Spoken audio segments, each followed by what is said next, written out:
Vejamos agora os paralelos literários encontrados em Lucas. Lucas usa não só as expressões, mas também o esquema das narrativas de anúncios usados na Bíblia e nas tradições agáticas judaicas de Isaac, Gideão, Sansão e Samuel. Vemos que Mateus usou o mesmo modelo literário para o anúncio a José. Enumeremos novamente os elementos desse modelo literário, insistindo no tema do nome e da missão.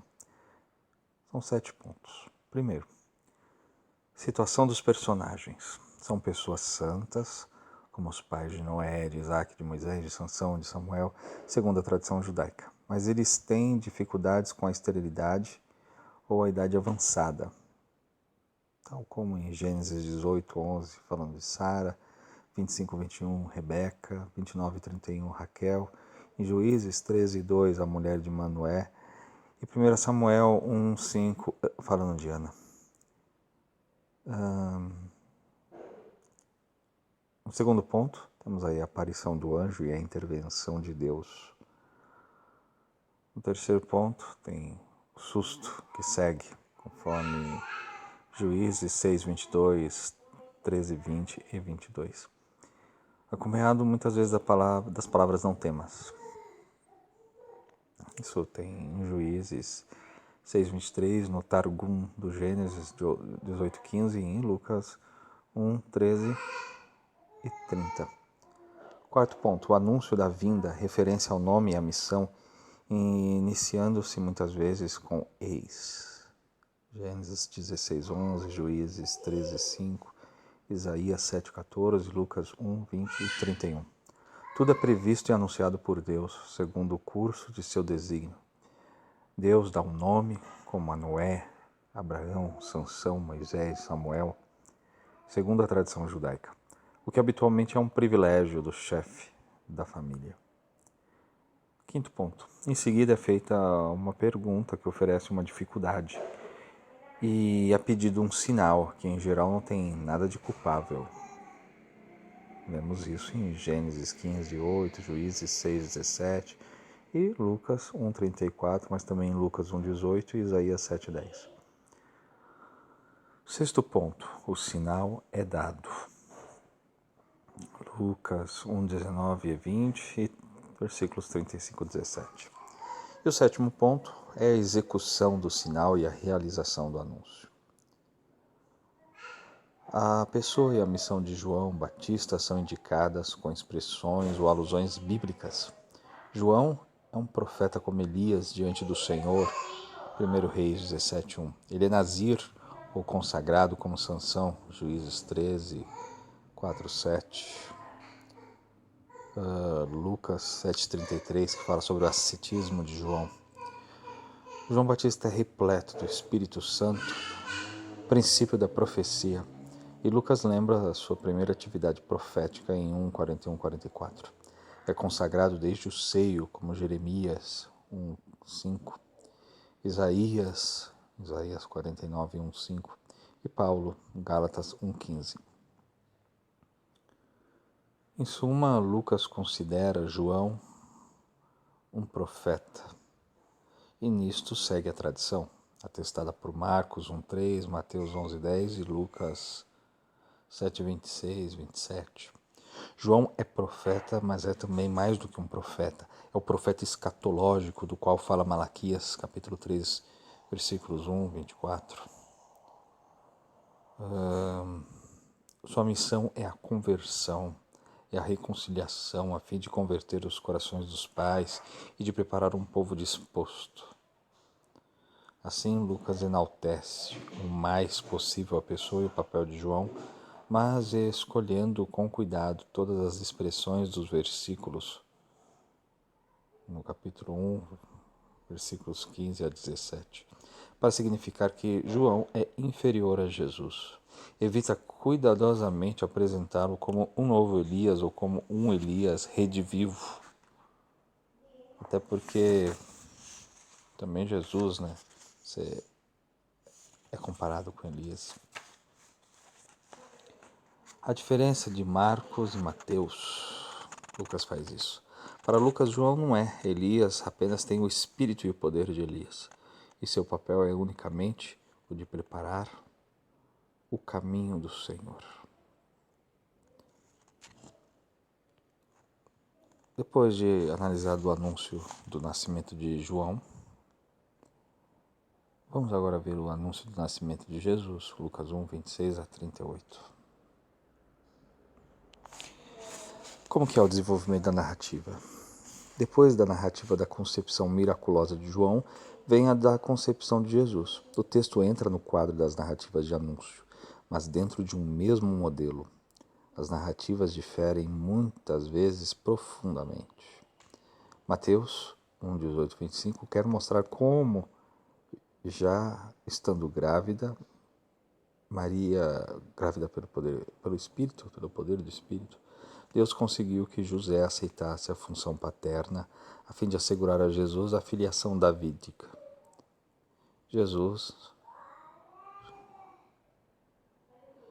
por seu lado, Lucas, por seu lado, quer mostrar que, estando Maria prometida a José, filho de Davi, Deus conseguiu, apesar disso, que ela aceitasse ser a mãe do Filho de Deus. Os versículos 26 e 27 situam a narrativa em sua cronologia relativa a 6 meses e em sua topografia, a cidade. Na realidade, a pequena aldeia rural de Nazaré. Os personagens são apresentados: Gabriel, o anjo da presença, José e Maria, uma partenos, isto é, uma moça, normalmente uma virgem. No contexto da época e na Galileia, sobretudo, uma jovem de mais de 12 anos podia ser ao mesmo tempo casada e virgem. Ela permanecia na casa dos pais durante certo tempo, até que seu marido a viesse buscar para levá-la para sua casa. Até que ponto Lucas joga com antítese céu-Nazaré? Do mais alto dos céus, a aldeia mais longínqua e mais esquecida do norte do país. Ou então com a antítese Gabriel, virgem, do maior dentre os heróis de Deus a esta jovem desconhecida. Nesses dois versículos, a narrativa não progride, a não ser em um de seus elementos. O anjo é enviado. Para o leitor do século I, o que significa isso? Isso significa dizer antecipadamente que ia ser feita uma revelação, segundo o desígnio da providência, e mais particularmente uma revelação concernente ao fim dos tempos e ao mundo escatológico. Esta era de fato uma especialidade do anjo Gabriel, conforme Daniel, profeta Daniel, capítulo 9, versículo 21, e a profecia das 70 semanas. À primeira vista, não se distingue a dificuldade que será a mola da narrativa, como nas outras narrativas do anúncio. Mas logo depois ela aparece no problema expresso pela oposição, casada, virgem. Em seguida, da entrada do anjo até a sua saída, o texto se expande. A narrativa é algo estranho. O anjo cumprimenta Maria, embora fosse contra a praxe cumprimentar uma mulher, segundo o Talmud da Babilônia, o tratado Kiddushin. Mais ainda, a esta mulher desposada, o anjo dirige uma dessas expressões de amor, favorecida, bem-amada. Podemos comparar com Efésios 1:6, que faria pensar numa ação subversiva conduzida por Deus contra José.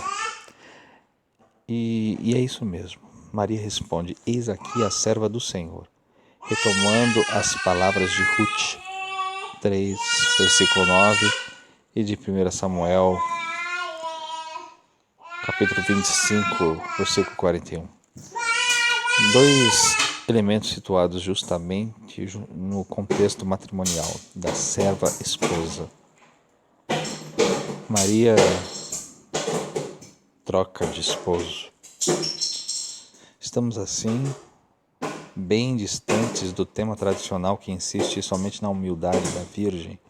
Essa aceitação, este querer de Maria se refere ao novo saber comunicado pelo anjo, o anúncio da concepção, como também ao poder que ela terá que cumprir e que nunca a palavra de Deus por intervenção do Espírito.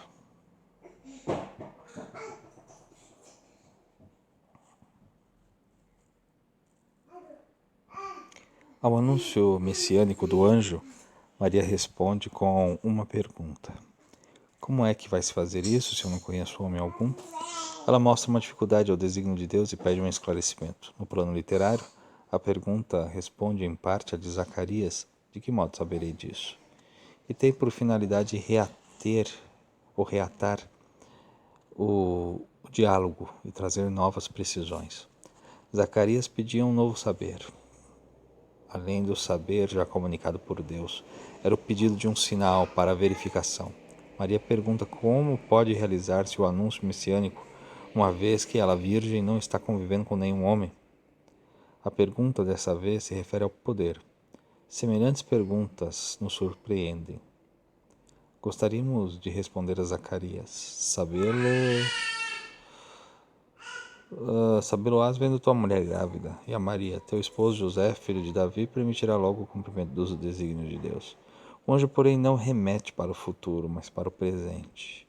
O seu anúncio é uma palavra criadora no presente, no anúncio do pequeno Sansão, no presente de Isabel e na aceitação presente de Maria. No grego semitizado de Lucas, o futuro aparente das perguntas, como saberei disso, corresponde ao que chamamos em hebraico um não realizado. Isto é, um presente cujas consequências se desdobrarão no futuro, de modo que podemos traduzir assim essas perguntas. Como é que saberei agora? E como é que se fará isso agora? Isso explica os dois verbos no presente que seguem as perguntas. Porque sou velho, porque não conheço homem. Em resumo, a pergunta de Maria se refere ao modo de concepção, sendo ela atualmente virgem. Essa pergunta opera a mudança total da narrativa, que vai do saber do anúncio ao poder do Espírito Santo. Evitaremos situar-nos no nível do acontecimento, tentando penetrar os sentimentos de Maria ou seguir Agostinho, que não hesita em pôr o verbo no futuro. Como se fará isto uma vez que não conhecerei nenhum homem? De onde se originou, na Idade Média, a crença de que Maria fizera voto de virgindade. O texto não diz isso. Em seguida, sem que a Virgem o tivesse pedido, o anjo dá um sinal atual da nova possibilidade aberta na vida de Maria. A gravidez oculta de sua parenta será um sinal visível da revelação do anjo. Porque para Deus nada é impossível. Segundo a palavra que acompanha o anúncio da concepção miraculosa de Isaac, Gênesis 18:14. Com a referência a esse sinal, as duas narrativas de anúncio se entrecruzam de novo e a palavra do anjo prepara diretamente a narrativa que segue, a da visita de Maria a Isabel. Reflexões que faremos na nossa próxima aula. Fique na paz, até a próxima.